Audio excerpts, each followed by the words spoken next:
जय श्री कृष्णा। राधे राधे। श्रोताओं, कैसे हैं आप सभी। मैं आशा करती हूँ भगवान श्री कृष्ण की कृपा से आप सभी स्वस्थ होंगे, आनंद में होंगे। इसी मंगल कामना के साथ आज की वीडियो हम आरंभ करते हैं।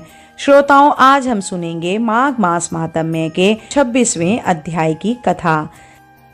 पथिक कहने लगा, हे प्रेत, तुमने सारस के वचन किस प्रकार और क्या सुने थे, सो कृपया करके कहिए। प्रेत कहने लगा, इस वन में कुहरा नाम की नदी पर्वत से निकलती है। मैं घूमता घूमता उस नदी के किनारे पहुंचा और थकावट दूर करने के लिए वहां पर ठहर गया। उसी समय लाल मुख और तीखे दांतों वाला एक बड़ा बंदर वृक्ष से उतरकर जल्दी से वहां पर आया जहां पर एक सारस सोया हुआ था। उस चंचल बंदर ने कई एक पक्षियों को देखकर उस सोए हुए सारस को दृढ़ता से पैरों से पकड़ लिया और तो सब पक्षी उड़कर वहां से चले गए, परंतु सारसी भयभीत होकर विलाप करती हुई वहीं पर रुक गई। नदी के दूर होने और भय से नेत्र खोलकर सारस ने बंदर को देखा और मधुर वाणी से कहने लगा, हे बंदर, तुम बिना अपराध मुझको क्यों दुख देते हो। इस संसार में राजा भी केवल अपराधियों को ही दंड देता है। तुम्हारे जैसे श्रेष्ठ प्राणी किसी को पीड़ा नहीं देते। हम अहिंसक और दूसरों के कर्मों को नहीं देखते। जल की काई खाने वाले, आकाश में उड़ने वाले, मन में रहने वाले, अपनी स्त्री से प्रेम करने वाले, दूसरों की स्त्री को त्यागने वाले, दूसरों की बुराई से दूर रहने वाले, चोरी ना करने वाले, बुरों की संगति से वर्जित, किसी को कष्ट ना देने वाले, सो इस प्रकार मुझ निरपराधी को हे बंदर छोड़ दो। मैं तुम्हारे पहले जन्म की वृत्तांत जानता हूँ। यह वचन सुनकर वह बंदर उसको छोड़कर दूर बैठ गया और कहने लगा कि तुम मेरे पूर्व जन्म के वृत्तांत को कैसे जानते हो। तुम अज्ञानी पक्षी हो और मैं वन में घूमने वाला हूँ। सारस कहने लगा, मैं अपनी जाति की स्मृति के बल से तुम्हारे पूर्व जन्म का सब वृत्तांत जानता हूँ। तुम पूर्व जन्म में विंध्य पर्वत के राजा थे और मैं तुम्हारे कुल का पूजनीय पुरोहित था। तुम राजा होकर अपनी प्रजा को पीड़ा दिया करते थे। विवेकहीन तुमने बहुत सा धन इकट्ठा किया। सो वानर, प्रजा की पीड़न रूपी अग्नि की ज्वाला से तुम पहले ही तप चुके हो। पहले तुम कुंभी पाक नरक में गिराए गए। तुम्हारे शरीर को नरक में 3000 वर्ष बीत गए।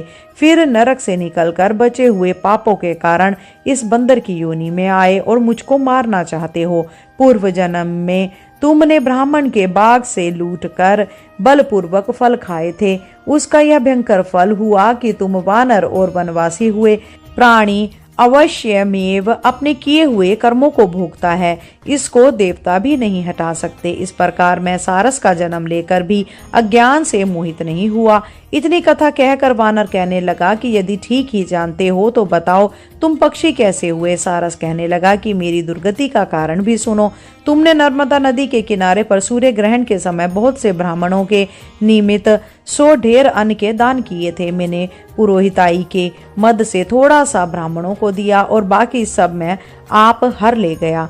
इन ब्राह्मणों के द्रव्य का ग्रहण करने से पाप से मैं पहले कामसूत्र नरक में और फिर रक्त कुंदुर्भ नरक में, जहां पर बड़े बड़े कीड़े थे, और रक्त और पीप से भरा हुआ नाभि तक, नीचे सिर और ऊपर पैर किए हुए पीप चाटता हुआ उस दुर्गंध वाले कीड़ों में मैं नरक के दुख का वर्णन नहीं कर सकता।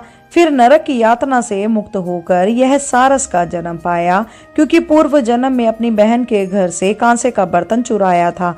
इसको मैंने एक जुआरी को दिया, इसी से मैं सारस योनि में आया। यह मेरी स्त्री पिछले जन्म में ब्राह्मणी थी, इसने भी कांसे की चोरी की थी, इसी से यह मेरी स्त्री और सारसी हुई। यह सब मैंने तुमसे कर्म फल कहा। अब भविष्य की बात भी सुनो। अब मैं, तुम और यह मेरी स्त्री भी हंस होंगे और कामरूप देश में सुख से निवास करेंगे। फिर इसके पश्चात गौर योनि में और फिर जाकर दुर्लभ मनुष्य योनि को प्राप्त होंगे। इसमें मनुष्य पाप और पुण्य दोनों ही कर सकता है। इस प्रकार शिव की माया से यह सारा जगत मोह को प्राप्त होता है। ना केवल हम ही परंतु इस संसार के सभी जीव प्रवृत्ति मार्ग में फंसकर अच्छे और बुरे कर्म करते और उनका फल भोगते हैं। इसीलिए सब इस प्राणियों को धर्म का सेवन करना चाहिए। देवता, असुर, मनुष्य, व्याग, कीड़े मकोड़े सभी से कंटक रूपी मार्ग नहीं छूटता। केवल वेदांत जानने वाले योगी ही इस मार्ग से बच सकते हैं। इसी कारण बड़े बड़े महात्मा भी कर्म फल को टाल नहीं सकते। उपाय से तथा बुद्धि से कोई भी इसको नहीं बदल सकता।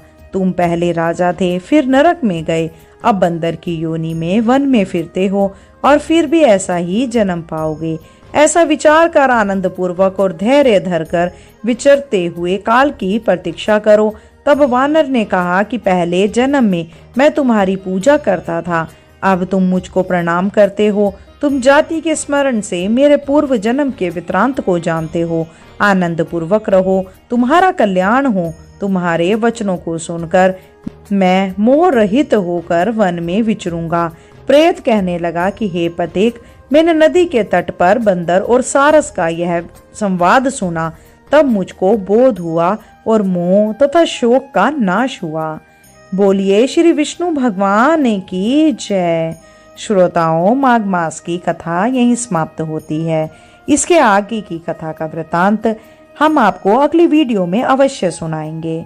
जब तक के लिए जय श्री कृष्ण, राधे राधे।